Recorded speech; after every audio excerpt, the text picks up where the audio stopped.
Okey,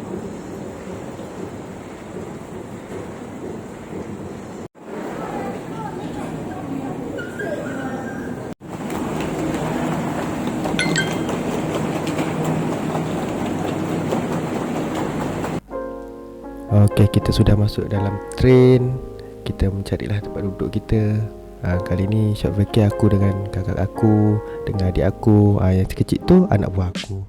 Kita berlepas daripada KL dan kita akan mengucapkan bye-bye lah kepada Kuala Lumpur. Korang tahu kan, sekarang ni sambil bercuti pun kita boleh lihat income kita harian. Dan satu lagi aku nak tanya, sajalah tanya kan, korang pun dah tahu kan, sekarang ni AI pun boleh buat kerja untuk kita. Kalau korang dah tahu, baguslah, aku saja nak tanya. Okey, jom kita jalan-jalan tengok dalam train ni. ETS ya, daripada KL kita ke Thailand. Wah, cantik tu dalam ni, gentle tu, cantik tu. Aku, yelah, bataklah sikit kan, first time. Ya, adik aku dah biasa dah. Kakak aku pun dah biasa, aku je baru ni. Aku tengok, cantik juga. Dalam ada surau, ada tandas, ada makanan. Okey, setelah jauh perjalanan 5 jam lebih kurang, kita baru sampai. Kita akhirnya sampai Batu Was dan masa menunjukkan 7.57 malam.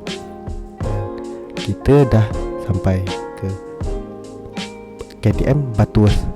Tengok apa, ramainya people. Okay, tak apalah, ramai people. Adik aku pun dah call member dia untuk ambil kita.